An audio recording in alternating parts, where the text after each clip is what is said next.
Hey, it's me, Vicky Marie. Good morning, good afternoon, or good evening, wherever you are in this crazy world we're living in. So it's funny, I woke up this morning as Erin Patterson is, not is going to prison for the rest of her life. I felt free. I felt free because I don't have to look at her anymore. I don't have to talk about that awful case. I mean, I will still talk about it, especially when the sentencing comes up. Um, but it was a horrible case, wasn't it? Horrible monster. Now it's over in the sense as the verdict is here, at least. We've still got sentencing to go. There may be an appeal. There'll be things coming out that I'll probably want to talk about. But generally, I don't have to have Erin in my waking thoughts and sleeping thoughts, as she was. Horrible person. So I just want to spare a thought for the people. At the end of the day, we talk about true crime. We talk about different cases, all of which are as important as each other. And the case that I'm going to talk about today, Stuart Everett, totally betrayed by someone I think he loved, really. He was sort of sucked in by his own desire to be loved or to love. Quite often things happen, don't they? People get betrayed by people that they care about, but those people don't care about them, and that's what happened to Stuart. And in a way, of course, that's what happened to Erin's victims. Just nice people, cared about not only Erin, but just loving people, helpful people, betrayed by Erin. This is another similar case. I've been wanting to talk about this case for such a long time. I just have not had time with everything else, with the murder mushroom trial, and then just things that happen, generally. Sorry, I've just had yet another shower. I'm sort of up to about 3-4 showers, cold showers a day now. And I had a shower which I didn't wash my hair, but of course my hair got wet. So, and that was the second shower of the day. Won't be the last one. Won't be the last one, that's for sure. Still very humid here in Spain. It's 30 degrees, which actually is a lot cooler than it has been. But it's very humid. It's not nice. Yeah, come to Spain, they said. It'll be fun, they said. No, not in July and August. But it's only those 2 months, to be honest. The rest of the year it is lovely. So yeah, let's spare a thought before we start with this case. Let's just spare a thought for the victims' families. In Erin's case, or in this case, in any case, we move on to different cases, don't we? We talk about these victims, we remember them, we respect them. And I think that's a good thing to do. But what we mustn't forget is for the families of the victims, they don't move on to another case. They don't wake up one morning and think, all right, let's put that on the back burner. Let's talk about something else. That is their lives. That is their loved one. They're not coming back, They don't move on. They're probably not interested in true crime anyway. And they probably never thought that true crime would come knocking on their door. You can imagine, in many cases, most cases probably, but especially cases with and when I say simple people, I don't mean that in a derogatory way, like simple, like stupid, I mean people like Erin Patterson's in-laws. They were just nice people, just living their nice life, helping people, being part of a community. It's not for everyone, but it was for them, and that they Erin just mocked it, didn't she? Not only she didn't want to live that life, that's fine, isn't it? But to mock it, to make fun of it, to be jealous and envious of it. And I think this is a bit similar in this case that we're going to talk about today.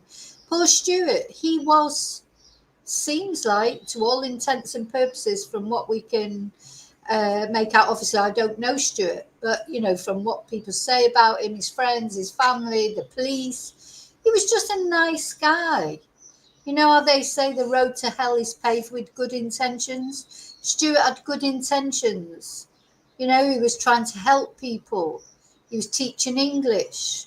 He was, did his job. He went to work. He wasn't doing anything what you'd call, he wasn't discovering the atom or doing anything like that. But he was just being nice to people.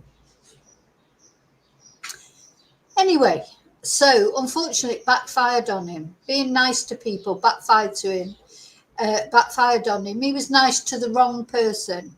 He was, let's have a look at him before I get into it properly. Let's have a closer look at him.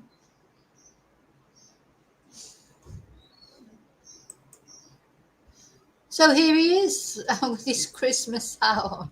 Just reminds me, it's great that, isn't it, when you do your cracker and you're all sat there in your Christmas hats. And the other reason I feel like a real affinity to Stuart, because he's a Mancunian. We're going to Salford in the UK for this case. I'm going to put it up on the Google Maps in a minute. For anyone who's from a different country than the UK, or even from a different part of the UK, you may not know about Salford. Salford's just outside, it's in Greater Manchester, I think, but it's just outside the Manchester boundary. It's a place that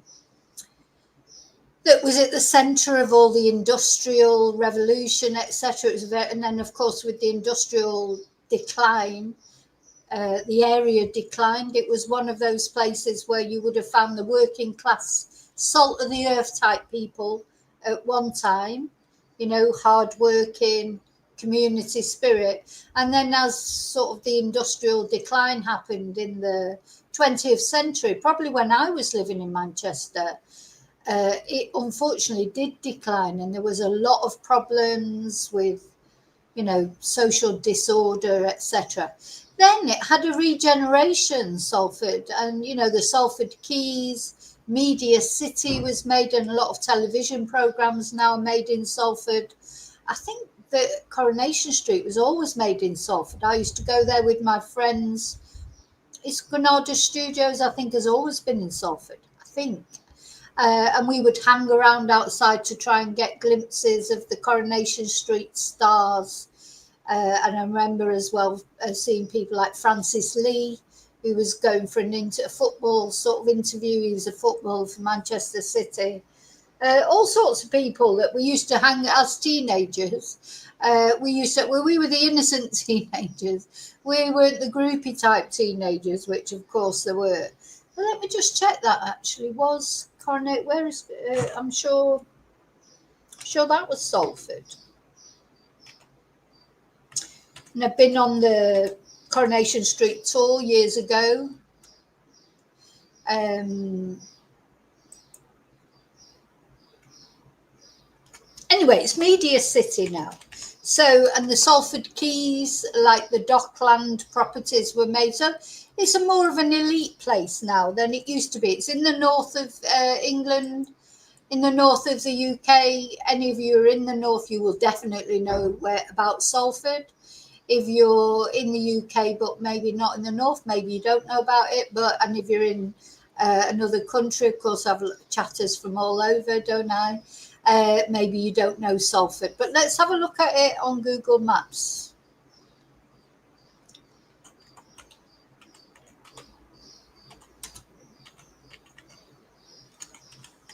Anyway, that's where we're going for this story. Let's have a look before I do my thanks and say hello to everybody.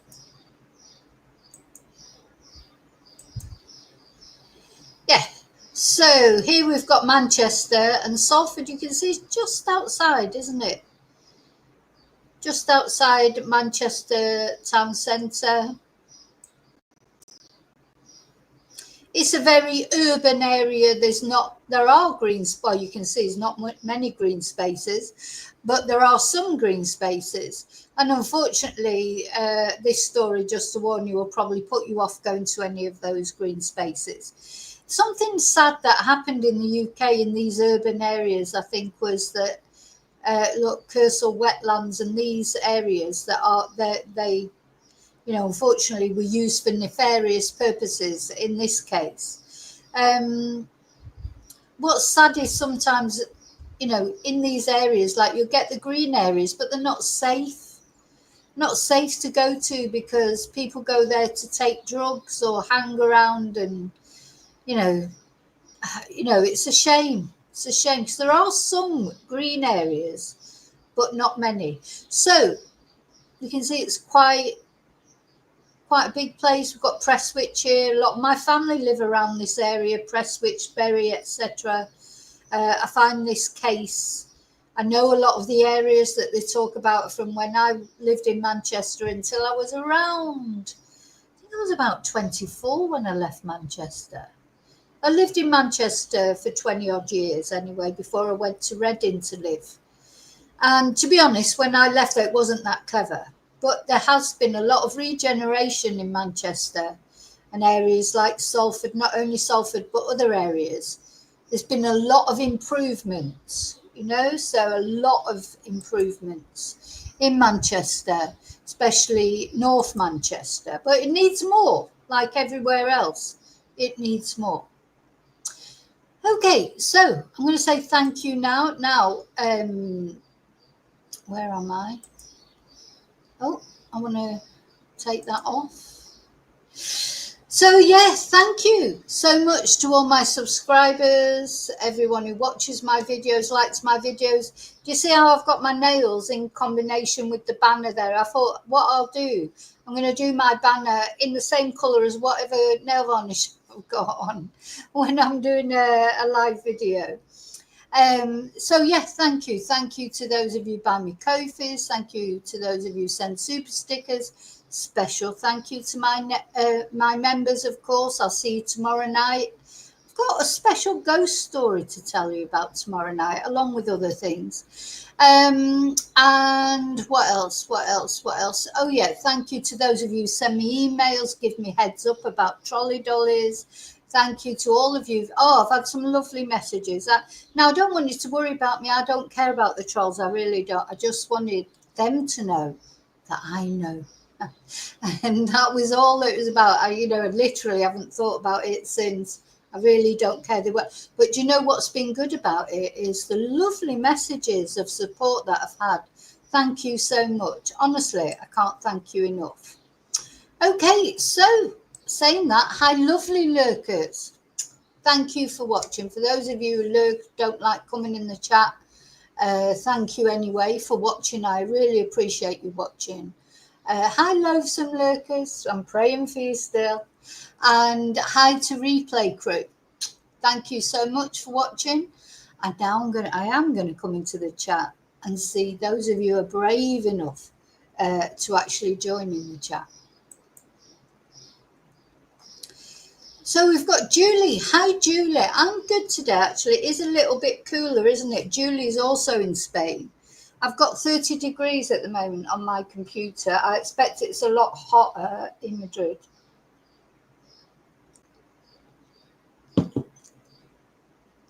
Hi, Bluebell. You'd probably like a bit of heat at the moment. It's probably freezing where you are because you're at the other side of the world, but not for long, eh?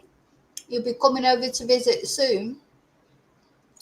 Hi, David. Hope you're feeling better now. Is it all gone, your virus, etc.? Oh, thank you, Julie. That's really kind. Thank you. Oh, thank you, David. Hi, Daniel. Happy Wednesday. It's another Wednesday. Oh, gosh. Where do the weeks go? Hi, Yvonne.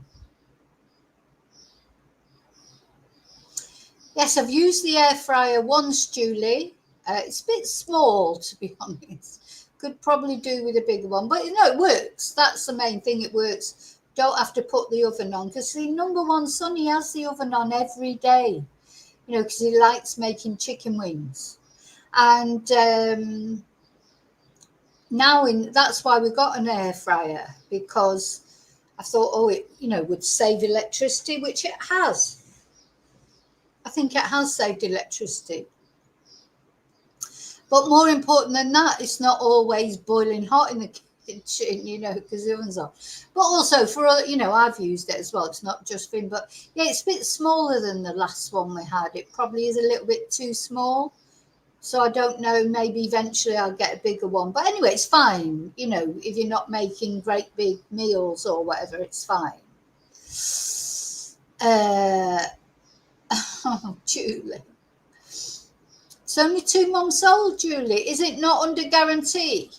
Oh, in fact, that reminds me. Let me show the comments on stage. Is it not under guarantee? Well, I got mine from Alcampo. Don't know if you've got an Alcampo in your area. Oops. Oh, yeah, you probably get nicer weather in the UK, Bluebell. Forgotten what I was saying then. Oh, yeah, I got mine from Alcampo. It was very cheap. That's because it's only a little one. It was only €30. I think then the thing is, there wasn't a medium-sized one.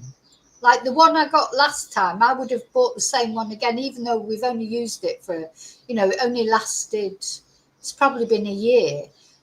But to be honest, it's used a lot. It's used so much, and that one wasn't very expensive. It was about €40. But they didn't seem to have that medium price one. You went from like €30 to €80. I didn't really want to pay €80. I wanted to pay €40. So I've ended up with this one, which is a little bit small. You couldn't really put many combinations in it. You know, it just one thing at a time in there. Yeah. Yeah. David, I'm sorry to hear you're still coughing. Oh. Yeah, air fryers were a brilliant invention, weren't they? And yeah, a Ninja with 2 compartments, they're expensive. Bluebell. It's like, I looked to they're about €200, I think. I will get, you know, I'd like to get a Ninja, really. They are the best. So, you know, you get what you pay for, don't you? So I've paid €30. I've got what I paid for. But anyway, it's doing the job. It's doing the job. At least don't have to have the oven on. God, every time I'd go into the kitchen, it'd be like sauna. I mean, it's hot enough as it is without having the oven on, isn't it? But because he likes chicken wings, you can only really put them in an oven. There's not really another way you can cook them. So...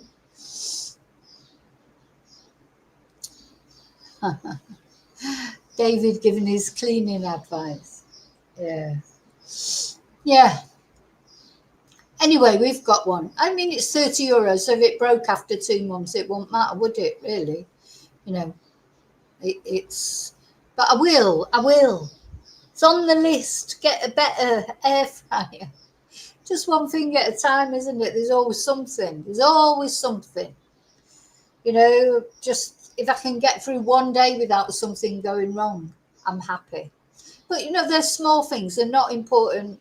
They're not important in the big scale of things, is it? Like, of course, the car broke down. And now then the air fryer broke down. But, you know, things happen like that, don't they? At Christmas, it was a washing machine.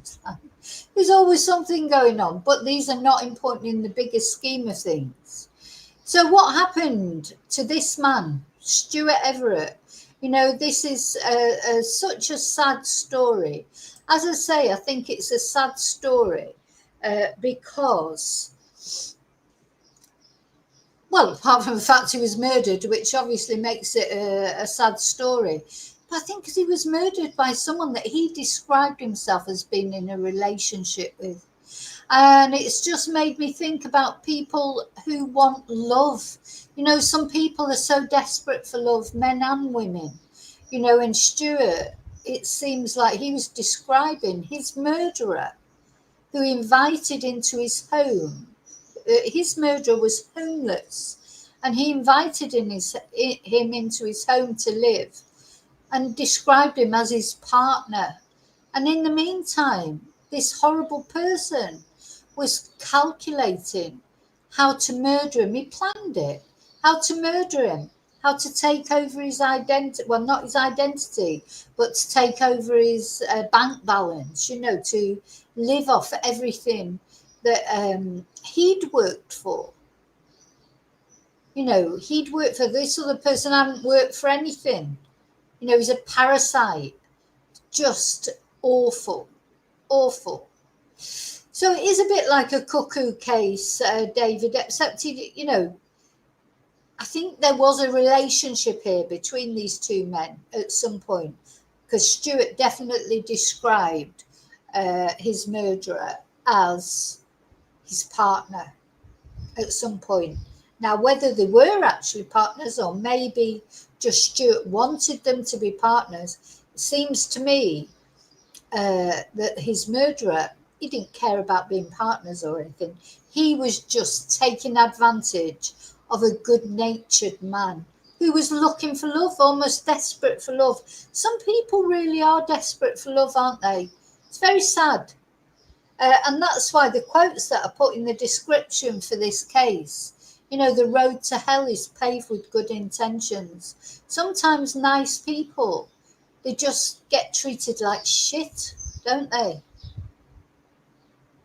You know, it just awful, you know, how people can take advantage of the niceness of people. So let's learn a little bit about Stuart before we start.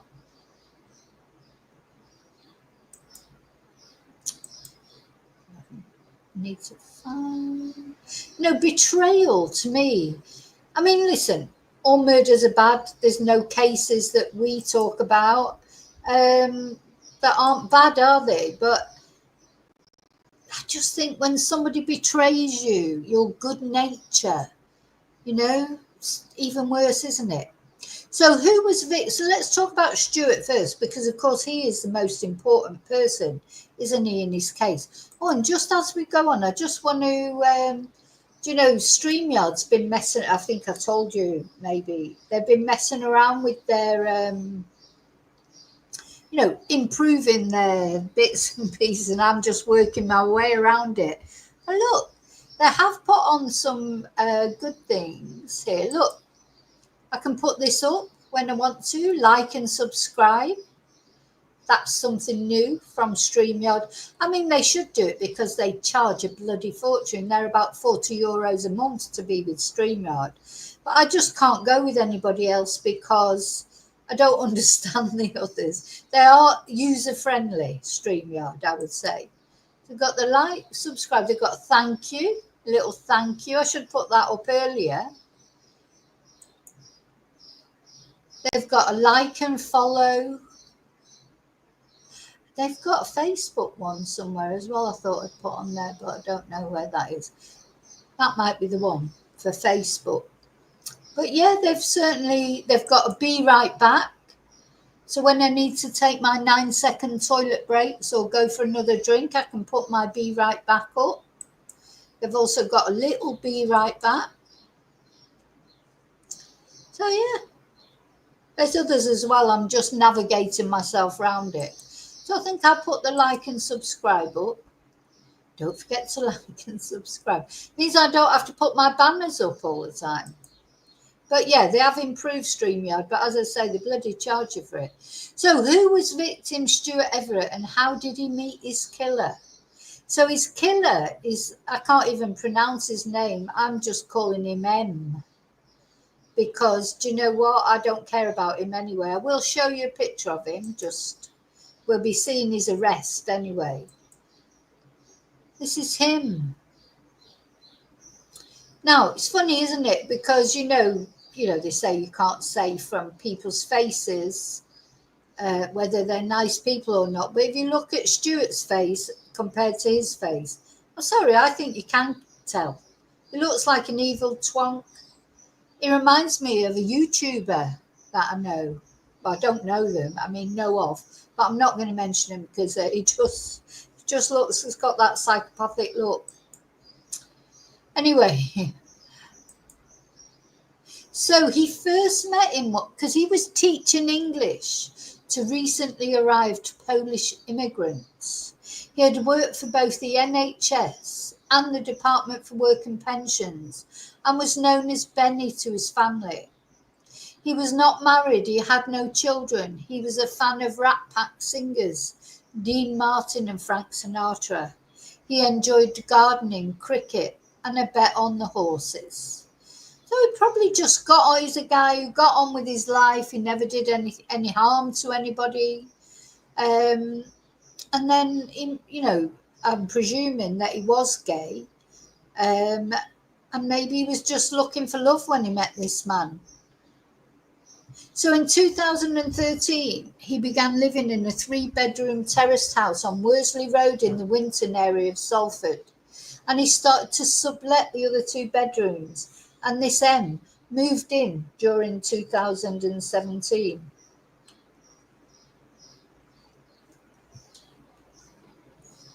And M had worked as a manager at fast food shops in the Trafford Centre. But he was unemployed at the time of the murder, with financial pressures building in the household, and he found himself £60,000 in debt. How could that happen? Because from what I can see about M, he was single too. I don't know how he ended up. Maybe he was a gambler. I don't know. Oh no, he's a father of 2 with his Polish ex-partner. He denied responsibility for the killing but offered no evidence in his defence. And while his motive remains unclear, because this is what we found in the Aaron Patterson case, it's not always a motive. Some people are just psychos. Anyway, apparently he had a fixation with horror and gore, and he had a tattoo of Friday the 13th slasher film character, Jason. Now, that's why? Why? So Detective Superintendent Lewis Hughes said these are all relevant factors in what may have been going on: financial issues, debt, problems paying the bills, potentially a relationship between the 2 of them. Well, Stuart definitely said there was a relationship. He described him as his partner. Now, here he is. Now, I'm going to flip from this now onto the police website, the details of everything. I'm going to read to you from the police website. Oh, my God. The thing is, sometimes, unfortunately, nice people, they can be needy. They need somebody else. They need a relationship. That's how it feels to me. Stuart needed a relationship. He wanted love. He was looking for love. It's so very sad. And he thought perhaps he'd found love in this man. But of course he hadn't. Unfortunately, he didn't know. But he'd actually, signed his own death warrant when he got involved with this man. But how could you possibly know? You could not possibly know, could you? You've always got to be so careful, haven't you, with everything? Just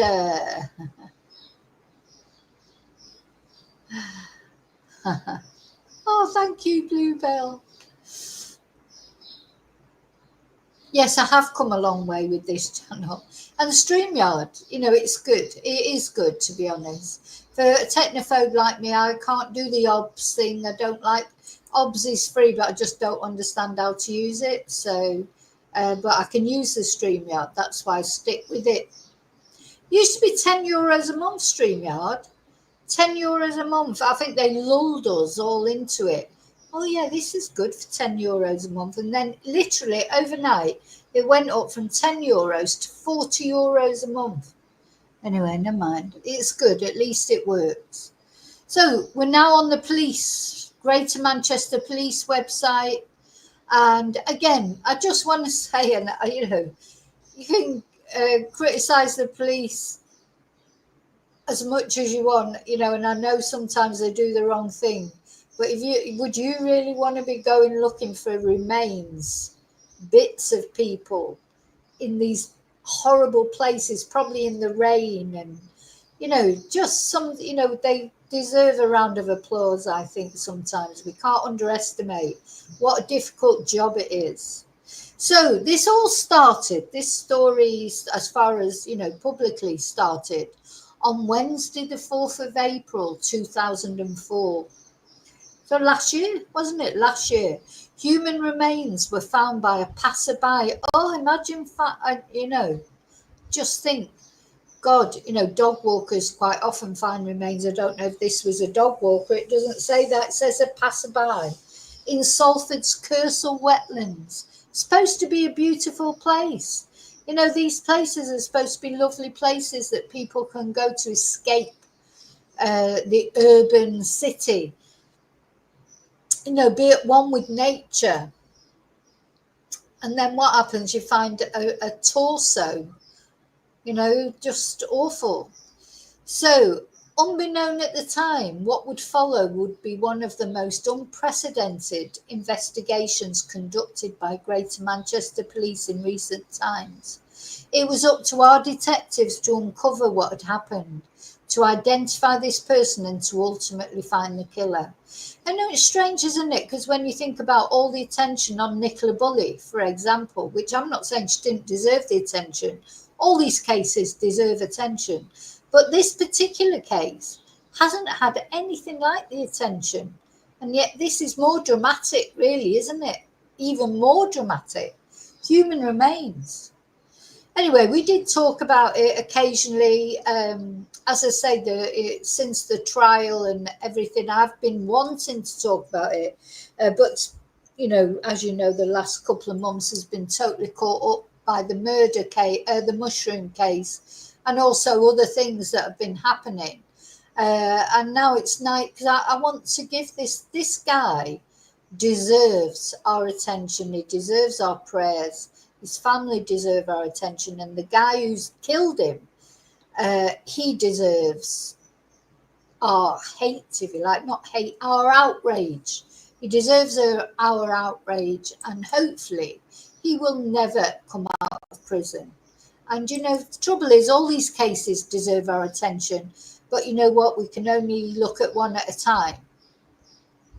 So a murder investigation was launched. So it's quite a long time before they realised who the remains belonged to. Do you remember there was initial, you know, there's always initial thoughts it could be anyone, couldn't it? So they'll be looking into all missing people. But I don't know that Stuart had been declared missing at that time. It took quite a while for them to link it up with Stuart. Anyway, it was led by our Serious Crime Division. In the days that followed the discovery of human remains, Kersal Dale was swarmed with police officers, police staff, crime scene investigators and experts, including a forensic pathologist, and the location was declared as a search scene for 12 days. Just a very grim job, isn't it? Recovering remains. While searches were ongoing at Kersal Dale behind the scenes, our Visual Evidence Retrieval and Analysis Unit, VERA,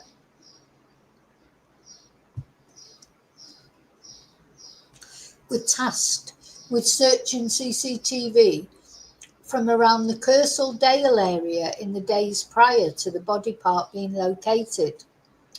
They were looking for someone who was on foot, carrying something heavy into Kersal Dale.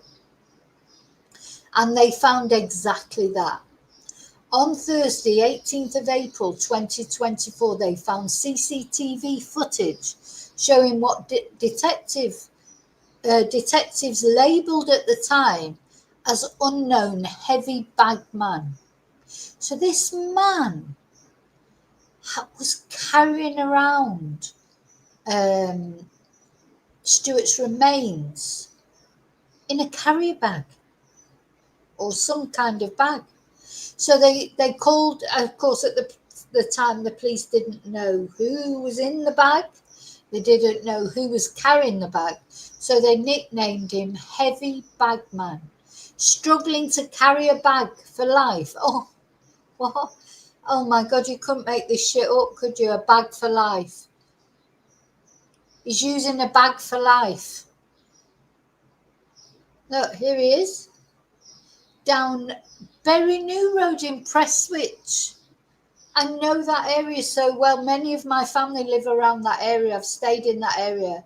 My sister lived there. One of my sisters lived there for years. Not on Bury New Road, but in that area. On the footage, he was visibly struggling and seen passing the bag between his hands and taking time to rest. The weight of the human remains, later proven to be from this bag, weighed approximately 18 kilograms. I mean, that's heavy, isn't it? 18 kilograms in his bag for life. Good God. Unbelievable, isn't it, really? How did he think CCTV? He's another one of them thickos, isn't he? Thickos that think they're intelligent. Of course there'd be CCTV and the police would find it. So he's literally walking down the street with a bag with human remains in it. Scary, isn't it? Because, you know, you feel like every time you pass someone who looks like they're carrying a heavy bag, you're thinking, what's in there? Just never know. Anyway, after extensive work to track this person's journeys, on the morning of Thursday, the 25th of April, Vera was sent out several miles away in the Winton area, looking to collect more CCTV. In attempts to secure further footage of Heavy Bagman in order to identify him, two Vera investigators were driving along Eccles Old Road when they spotted someone who they believed to be an unidentified Heavy Bagman and decided to follow him as he boarded a bus. Now, bear in mind, this guy had no transport, so all the time he was disposing of Stuart's remains, he did it on the bus. You could have been sat next to him on the bus. Oh my God, sat next to him at the bus stop. And he's carrying bits of a body around with him. Poor Stuart. And that's the other thing as well. So it's bad enough that he murdered Stuart. Murder is bad enough, just in itself. Then the absolute callousness that he treated Stuart's body. And Stuart was a man who'd been kind to him, given him somewhere to live, thought of him as his partner. And he just didn't give a shit, did he? Didn't give a shit. He's just like, oh yeah, cut him up. No, he didn't leave it on, hi Lily Paulie, he didn't leave it on the bus, Bluebell. He took it on the bus to where he eventually dumped it. So literally, you could have been sat on the bus with him sat next to you with whatever on the seat next to him. You know. Sorry, I'm just thinking. Yeah, a wig about the wig comment, Bluebell. Yeah, yeah. Just the thought of it, isn't it? He could be on the bus. He's sat in front of you. He's got a heavy bag at the side of him. And you're thinking, like you say, Yvonne, it's just heavy shopping. And it's a body or part of a body. He must have had it wrapped up in stuff, like you say, for it not to leak. But how awful to do. That's even worse than killing the guy in the first place. Is this desecration of a corpse, disregard, disrespect, even worse than killing them in the first place, in my opinion. So after calling for uniform backup, officers from our Specialist Operations Branch successfully stopped the bus and Marcin M. was arrested on suspicion of murder. God, what's he got here? Has he got a bit of the body in there? Where? Oh. Anyway, inquiries quickly established that his housemate, Stuart Everett, had not been seen for a number of weeks, and following forensic DNA testing, Stuart was declared the victim of this heinous crime. Stuart's family, who are not local to Greater Manchester, had not reported him as a missing person. And this is because, so the other thing that he did that was foul, as if you think, as if it couldn't get any worse. He had assumed Stuart's identity for approximately 3 weeks since the murder.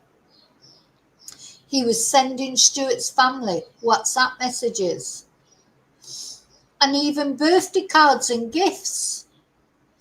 And Stuart's family were misled to believe that he was still alive. So this is the birthday card he sent. Too rich, Happy birthday and all the best, my old man. Benny. Kiss, kiss, kiss, kiss, kiss. That was sent by this MM.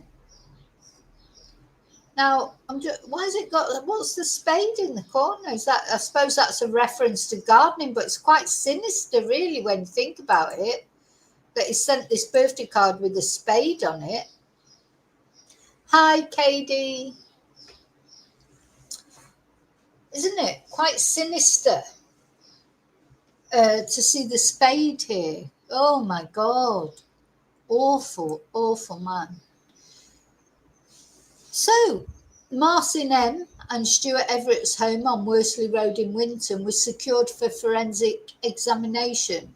From first glance, no obvious crime scene was present, and it appeared like an ordinary house on an ordinary road. The house had been partially emptied and a skip was present on the driveway. However, during a comprehensive forensic examination by specialist crime scene investigators, the carpet was peeled back in Marcin's bedroom to reveal blood staining through the underlay and into the floorboards. Look at the picture.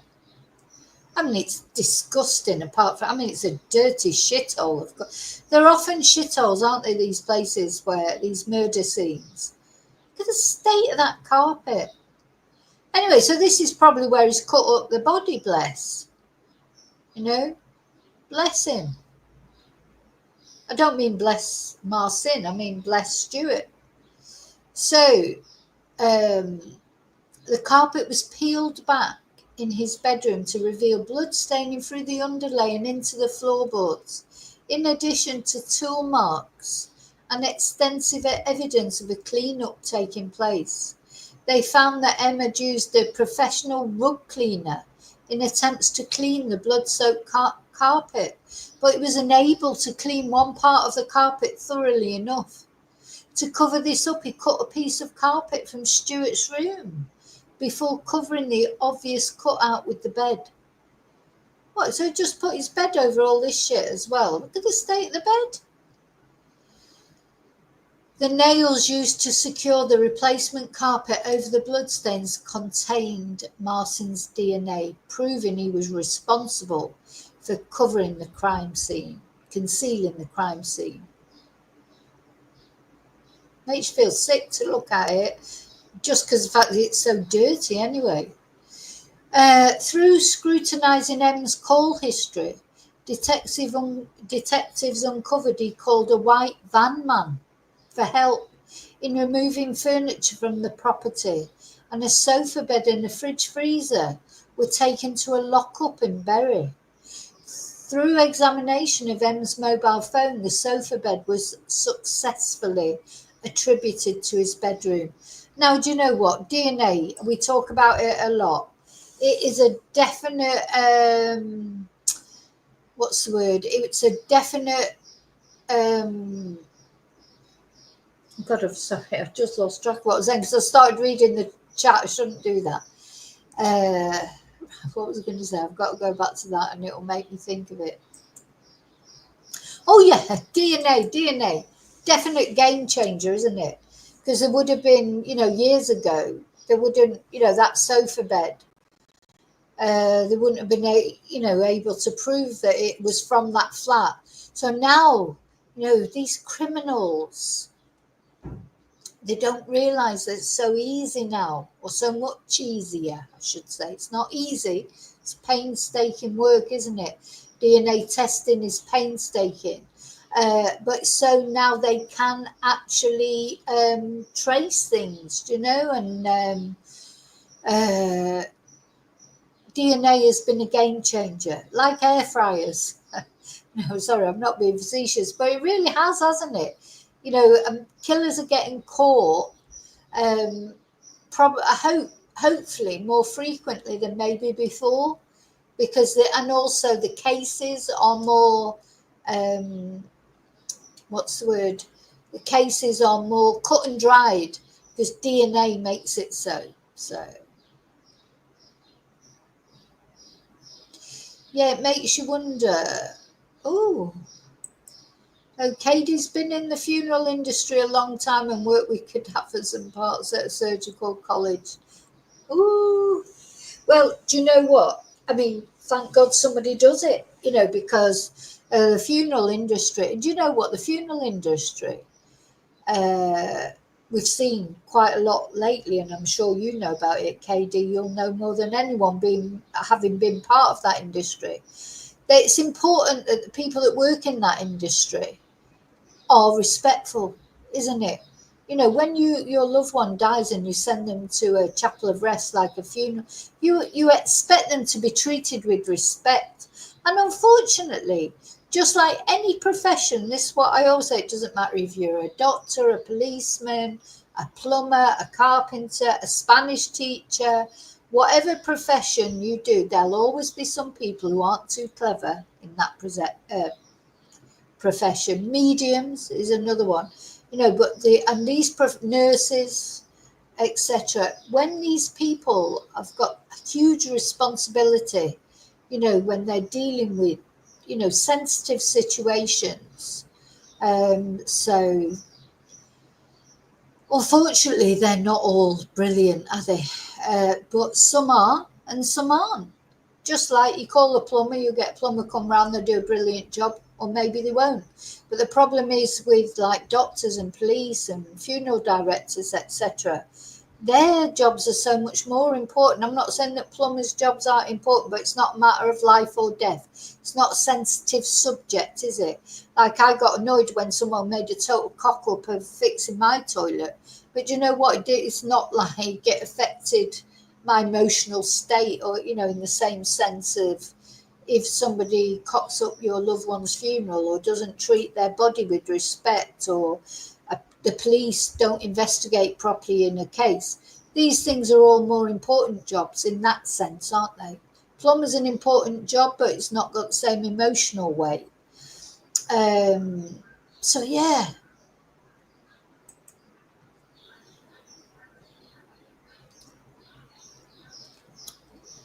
Yeah, I wonder if he had. The thing is, who now initially, just going back a little bit on this case. Initially, two men were arrested. So I wonder if the other man was the other person who lived in that place.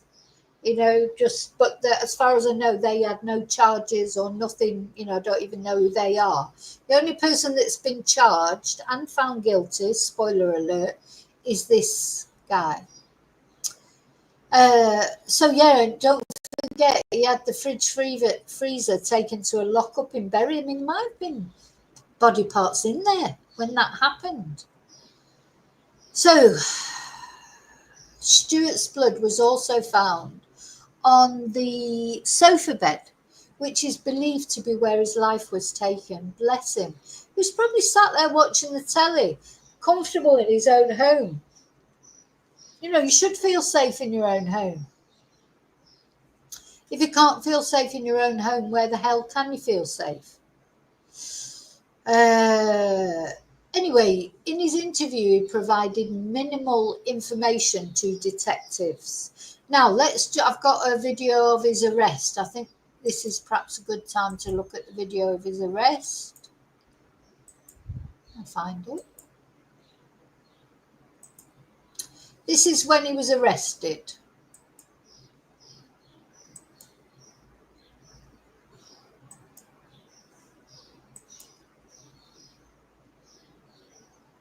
So it's a white male. He's wearing a dark or black coloured beanie hat with what looks like an orange logo on it, a dark grey jacket, lighter grey bottoms, carrying some kind of grey back to life and black trainers. Mike, I got one matching that description. Now, I can honestly say I haven't been on a bus for years. Well, I've been on a couple of buses while I've been in Spain, but not many. But, when I lived in Manchester, I used to have to get the bus to work every morning and back, of course. Oh, I was always on the bus. I was on the late night bus coming home from nights out or whatever. And of course, when you're young, you don't really think about it. But I think now if I went on a bus, I would be thinking about who was sat next to me. Oh, imagine being sat next to him, and as I say, maybe when he was on there with his bloody bag for life with body parts in it. Just horrible to think of. And of course, in Manchester, there's loads of buses. And that was something that was quite funny when my son was living in Manchester for a while, over in Stockport. And I went over to visit him, and we were going to where he was working, the Tesco where he was working. And we went to the bus stop, and the buses like coming. Well, there was so many buses, I was overwhelmed. In my little village, I mean, I used to get all those buses and I wasn't overwhelmed when I was young and I was used to it. But now, because I've lived in Spain for so long, in my little village, there's a bus every 2 hours. So there is a bus at least. But seeing all those buses whizzing past. And then when I was in Reading with my friend and I'm running for the bus is coming, and she said, what are you running for it for? There'll be another one in 5 minutes. It's like, oh yeah, it's not like Spain, is it?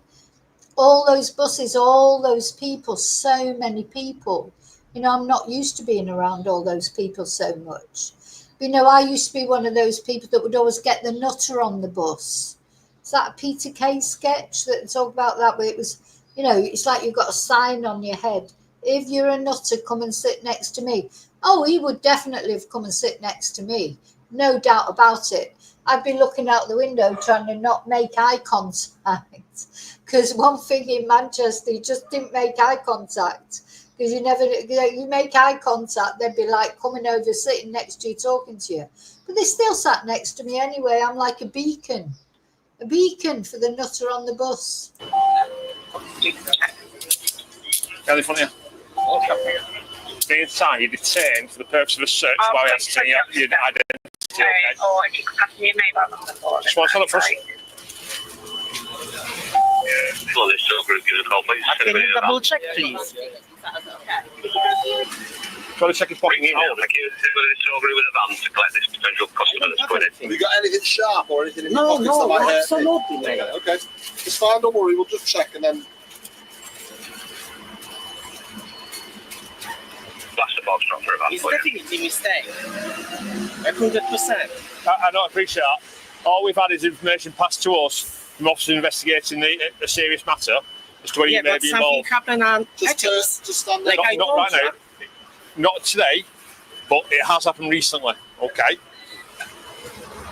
It's 12 minutes past 1. It's minutes time. You're under arrest for suspicion of murder. Do you understand the offence? You're under arrest for the meeting time. Okay. Suspicion of murder for an incident which occurred in Salford. All right. So you would take it to police station for a question regarding that. Okay, I go with you and I answer any questions. Yeah. All right. Just want it to drop off. No. Yeah, hold on. Oh, you're like, what? Oh my God. Now, I just want to tell you as well, he's still saying he doesn't know anything about it and it's all a big misunderstanding, even now he's been convicted. Yeah, searching it over. He has, mate, Yeah. So make sure you got nothing West on that. Do it again if you want it, but... Right. I've seen that, mate. What's your head? What's your head?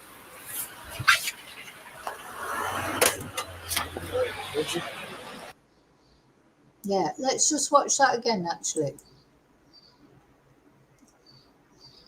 So it's a white male. He's wearing a dark or black coloured beanie hat with what looks like an orange logo on it, a dark grey jacket, lighter grey bottoms, carrying some kind of grey bag for life and black trainers. Mike, I got one matching that description.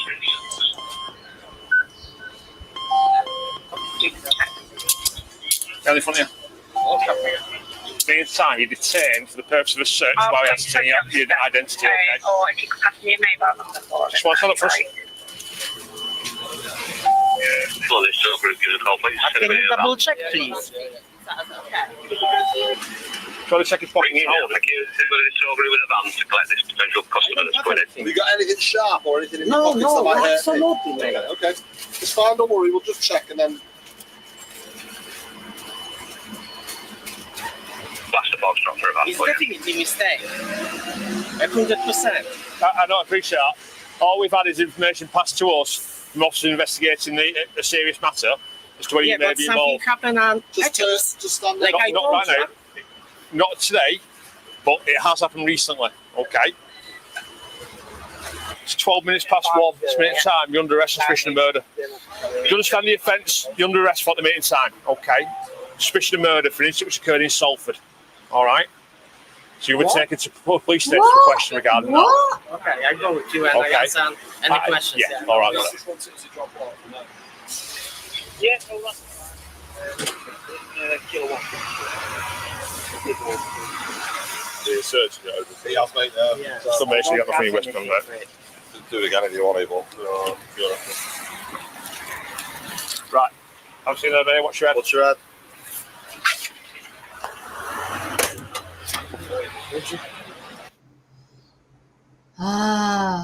Do you know what? I do think these policemen, when saying, "Oh, what's your head?" You feel like smacking him into the thing, wouldn't you? You know, like they've got a lot more restraint than me. That's why I couldn't be a police person or anything like that. You know, I'm not, I couldn't be level enough. I'd get angry. You know, I just, these horrible people. And yeah, the way he was going, what? What? Oh, what, me? Oh my God. And there he is with his bags for life. What a good citizen. Yeah, don't ruin the environment. Oh no, we don't want to ruin the environment. Oh yeah, kill your supposed boyfriend, landlord, or whatever he was. Yeah, kill him, chop him up and distribute him across Manchester. But I'm saving the environment because I've got my bags for life. Oh God, awful. Okay, let's carry on with the police website.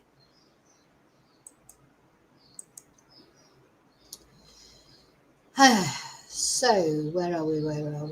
So, during his interview, he provided minimal information to detectives through remarkable investigative work that followed. And they did brilliantly in this case. Do you know the police, they may sometimes cock up, but sometimes they do brilliant investigative work, including CCTV, mobile phone analysis, and detectives were able to identify multiple remote locations across Salford and Manchester that EMS visited to deposit further human remains. These journeys were to secluded areas, waterways, country parks. Through extensive searches of land and water across 19 areas, detectives were able to locate Paul Stuart's remains or DNA at 6 locations and found evidence at many more. A total of 19 crime scenes and land searches took place as a result. Each scene was unique and presented its own complexities. This required specialist tactics, skills, resources from across the force to successfully preserve, examine and recover any evidence. Local uniformed officers dedicated hundreds of hours to protect the integrity of the crime and support the community. Our Tactical Aid Unit, Northwest Underwater Search Unit and Police Search Advisors, pulsers, expertly and strategically searched the area. Oh my God, was Peter Folding? Did he not get involved in it?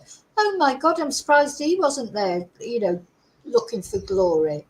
Crime scene investigators were brought in to recover and capture any evidence in order for detectives to thoroughly investigate what was found and piece together the clues in this complex case. So sad, isn't it? So sad. But it's sad. But what these people did for Stuart, like to help to bring all of him home. There are some cases that I've covered where, victims were dismembered. These are, apart from children's cases, these are my least favourite cases, if you like, if that's right.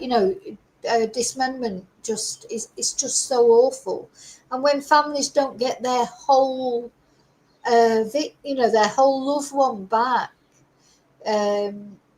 I'm thinking, one that always sticks in my mind is the Lindsay Quay case. Mitchell Quay, They never, he murdered his wife, Lindsay, and sort of distributed all over, I think it was Southport sort of area. And they never found her head, bless her. You know, when he finally confessed, because he just, you know, he kept it up for quite a long time. He was on TV and everything saying, oh, no, he never killed Lindsay, nothing to do with him. Then in the end, he broke down, he confessed.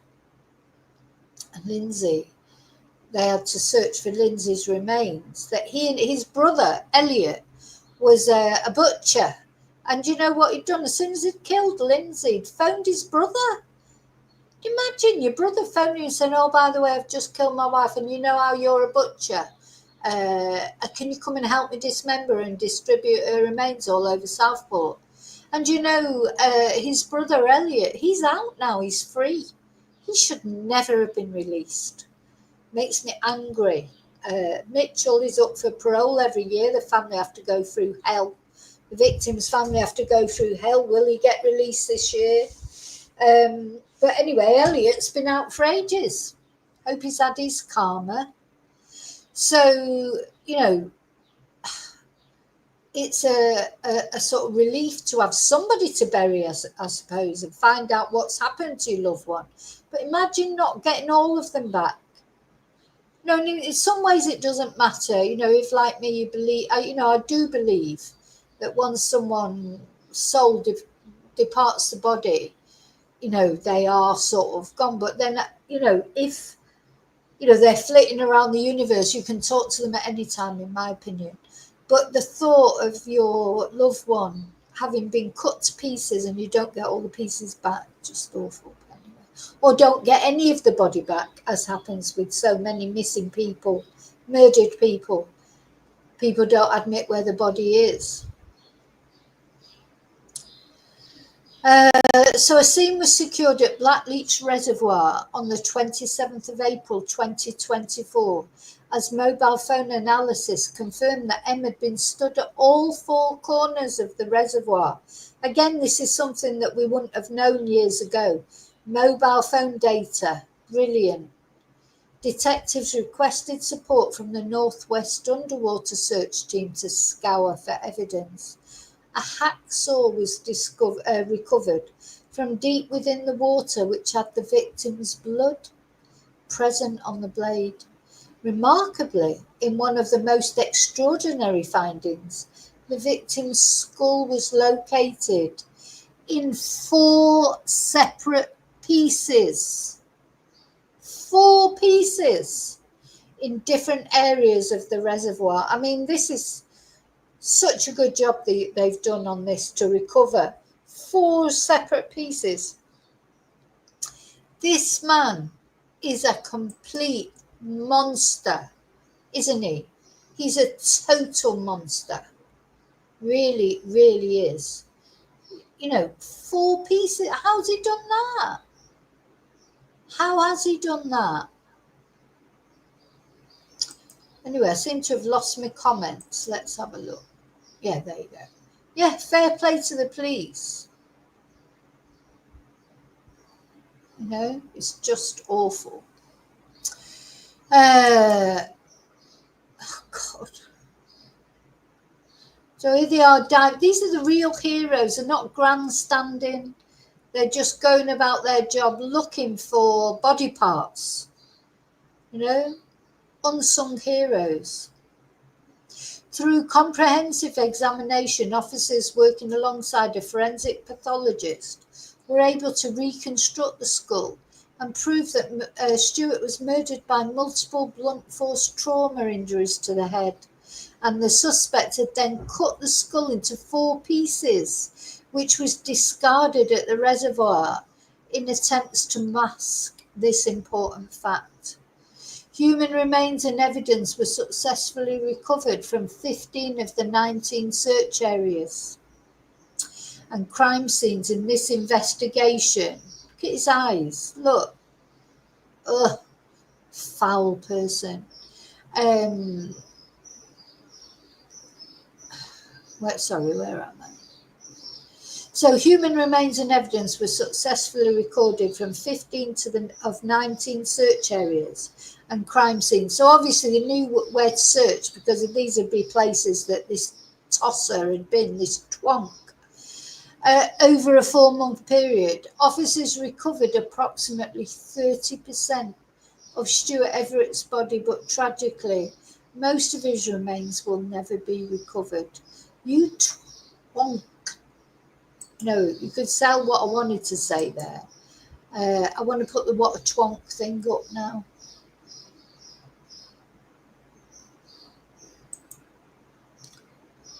What a horrible man.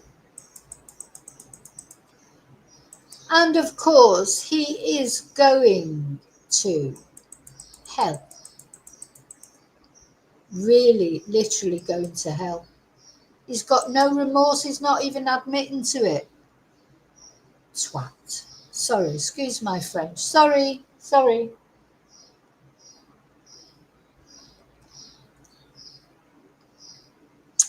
So in total, the investigation comprised of 2,000 hours of CCTV footage, 3,000 exhibits, and over 450 witness statements taken in order to build a strong case for trial.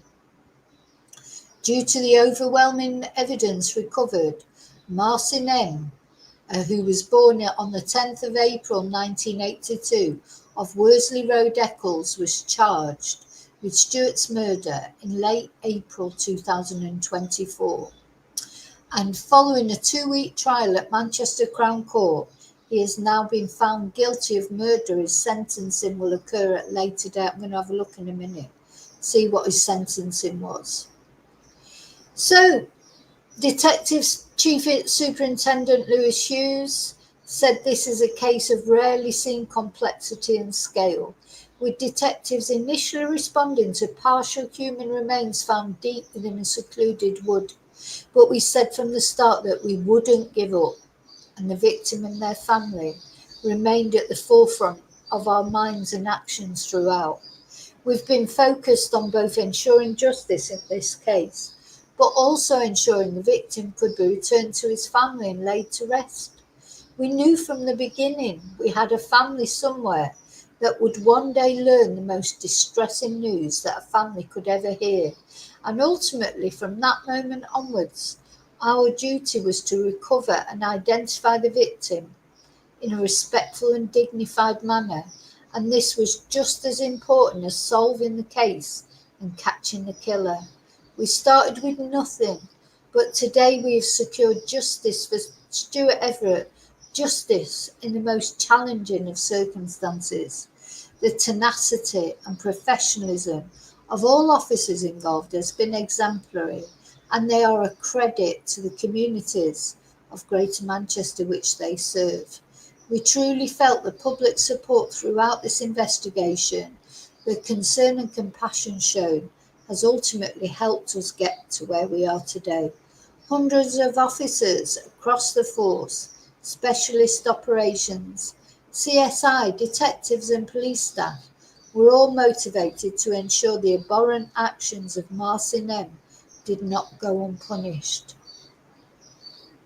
So he's going in the sin bin now. I won't be talking about him again or his name. I won't have his name in my mouth, absolute arsehole. But what I am going to be looking at now, let me just see what his sentence was.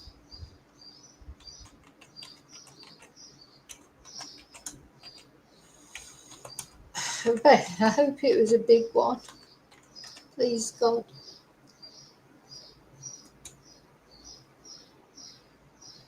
Right, so Martha, let's just put him up that one last time so we can see. No, actually, let's not put him up. Let's put Stuart. So poor Stuart, who won't enjoy another Christmas because that twonk has not only killed him, but also, used his money, just like tried to say to his family was still alive by sending birthday cards and things, you know, done all these terrible things. Let's see what his sentence was. So he was sentenced to life in prison. Yeah, and we know that life doesn't mean life. For the murder of Stuart Everett with a minimum term of, what do you think? Any guesses to his minimum term? What do you think for his minimum term? Let me know what you think. Now, to me, it should just be for the rest of his life, shouldn't it? Why is there, you know, anyway, never mind. Okay, so I don't know. Let's see, somebody just put a comment there. Let's have a look. What have we got? We've got 20 years. Oh, no, there's more. Now, I do think that British sentences have got better. I was thinking about that the other day, and I was thinking, is that because is that one Brexit benefit?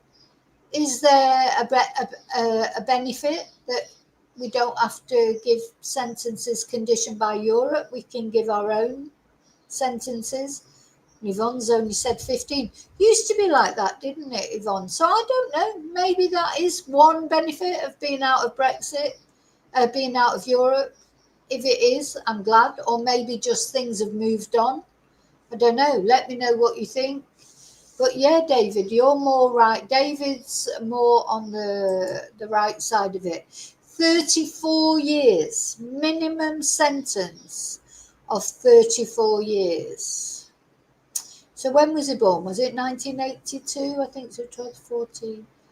So he's going to be 70 odd before he can even be considered for parole. So, yeah, he was 42 when he was sentenced, which was in March this year, and he's been sentenced to a minimum term of 34 years. It's still not enough, is it? Because you know what? He's not admitting guilt. He's not expressing any remorse. He won't say where the other bits of his victim are. You know, this poor man. And you know what? This man, I feel like he's dead because he was because of being a nice man. Because he wanted a relationship with this guy. I mean, I've seen that happen a few times with people, no matter what their sexuality is, it with men, with women, you know, sometimes people, they just want to be loved. They want to be in a relationship, and their want to be in a relationship clouds their decisions. You know, it's just like they'll turn a blind eye, you know, they'll turn a blind eye to the bad things about someone because they want to be in a relationship, don't they? I think that's a lot of people are like that. I'm the opposite. It's like I don't trust anyone. No, it's not that. I mean, you know, I do feel like I'm the opposite on the cynical side of things. You know, so it's not that I don't want to be in a relationship, but I don't think that's ever going to happen to me now because of things that have happened to me in the past, and now I'm so suspicious, and you know, and I do attract a certain sort of twonk. You know, I've come to realise that empaths often attract narcissists, you know, just because of the net. So you just think, oh God, is it even worth it? You know, it's all right, little casual relationships here and there, but you know, getting into a proper relationship's just. And someone, after my experiences, someone's only got to say to me, what you wearing that for, or why are you going there? And that's it. I'm like, bye. You know, it's just can't cope with it. But I do think there are people like Stuart, just a nice man who wanted to be in a relationship. He was kind, you know, just, you know, at least the life, I hope he had, you know, he had a longish life. He had more life than a lot of people have, but he didn't have as much life as other people have. But I think the worst thing is the way he was betrayed by somebody he cared about, somebody he tried to help, you know. And this M guy, you know, he was just taking advantage of him. It's just horrible. People that take advantage are nasty.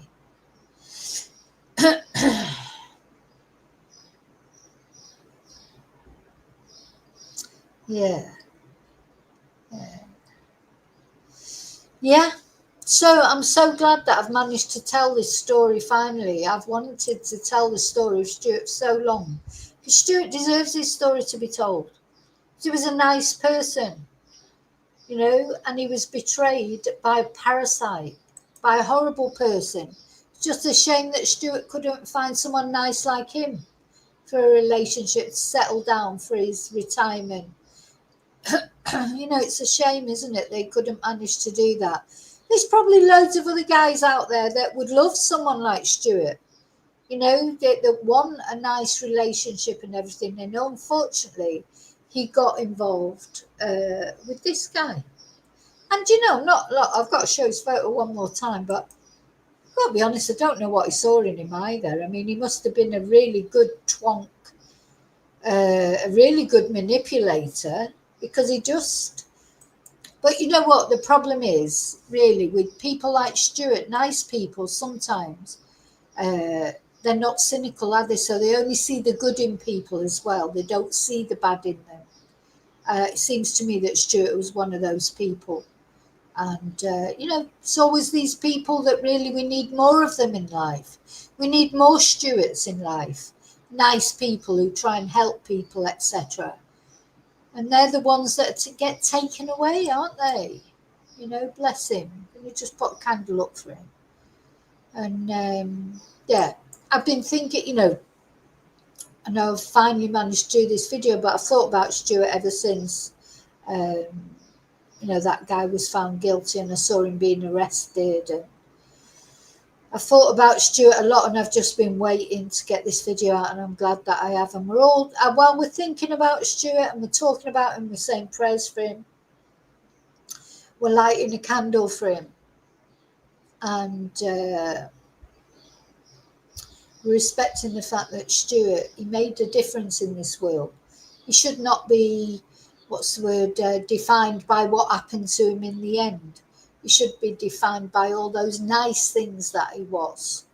And, you know, the person who did that to him, just never care if we never hear their name again.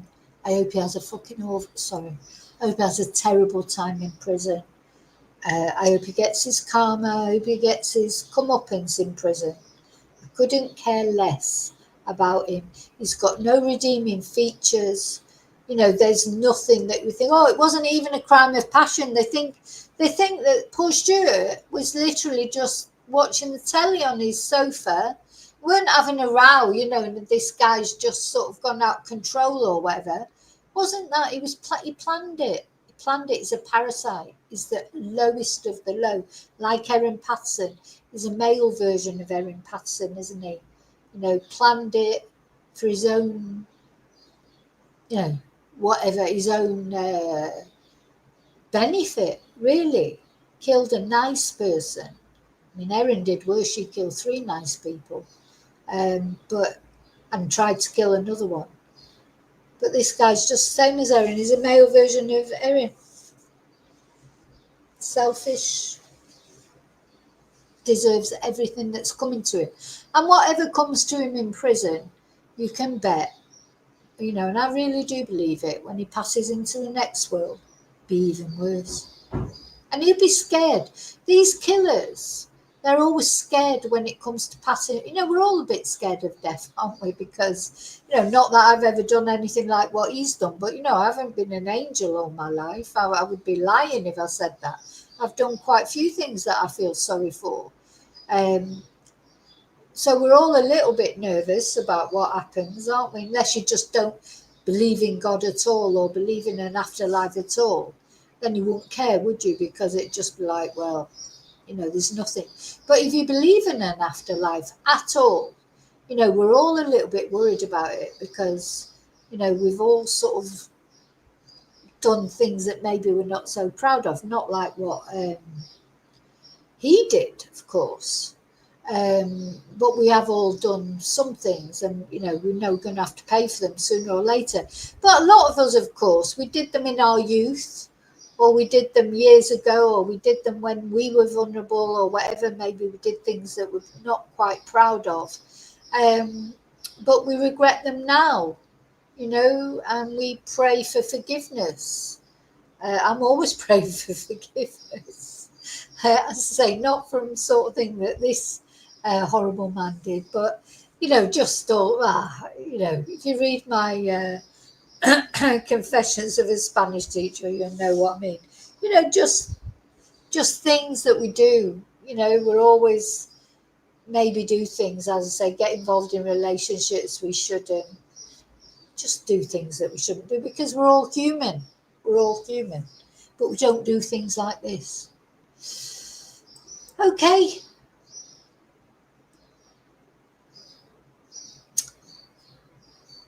Yeah.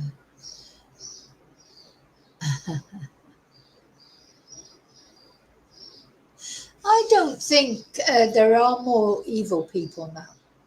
There are more people, of course. I mean, what we have to remember is there are more people just generally now. And also, like when I was young, you'd only get to hear what happened in my town or in Manchester even. There's a lot of people in Manchester than there was now. But now, you know, I get to hear about what happens all over the world. You know, the world's a huge place. So, you know, I don't believe there are more evil people than there were. I think there's always been evil people. I think the other thing is a lot of evil people would hide themselves in wars and things. You know, war, when people go to war, they do terrible things, don't they? And they cover up their psychopathic tendencies, I think. And of course, now in a lot of the countries that I talk about, there are no wars. You know, people. There's always been psychopaths, always. You know, and in fact, the golden era of the serial killer was like 70s and 80s, wasn't it? In America, etc., UK. So I don't know that I think there are more evil people. I just think we do get to hear about them more. But anyway, don't know. Need to do a bit of investigation into it, I suppose. Okay, thank you so much. I'm off. I'm going to put my books on, I think, for the end, because I don't do that very often now. And some of you will just think, oh, God, not her books again. But thank you for caring about Stuart, even if you don't care about learning Spanish or hearing about me. Thank you for caring about Stuart. That's the most important thing. I'll see you really soon in the next video. I'm going to put I'm quite liking these. So thank you. Thank you so much. Don't forget to like and subscribe. I'll see you really soon in the next video. And as always, may your God go with you. God, they've changed all the layout. It just takes me quite a long time to find it. Bye.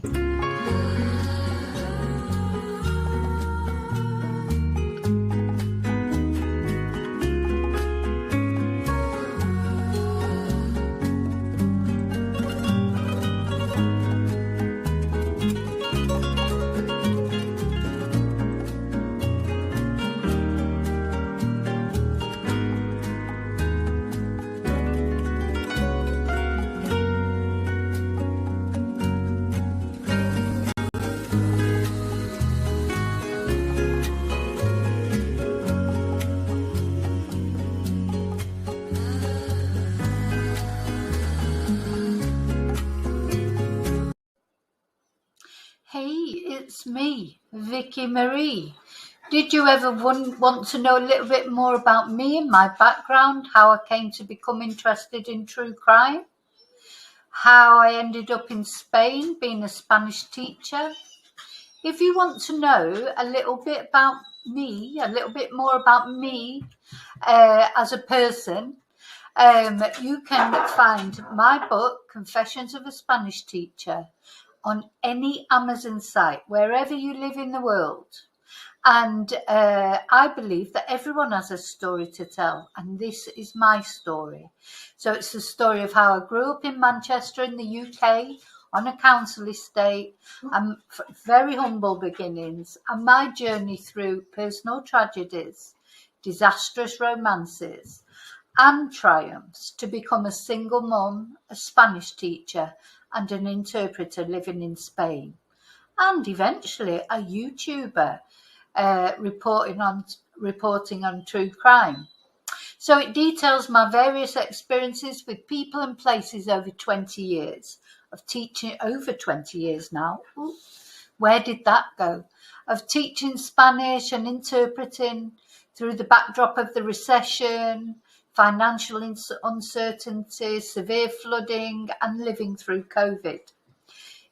I hope you will find it funny, sad, amazing, silly, serious, and stranger than fiction at times. I hope you enjoy it, and I hope to make you angry at least once. I hope to make you cry at least twice, and I hope to make you laugh many, many times. So thank you for all your support on my YouTube channel, and if you want to know a little bit more about me as a person, then you can find out there. So thank you so much. See you very soon in the next video. And as always, till then, may your God go with you. Bye.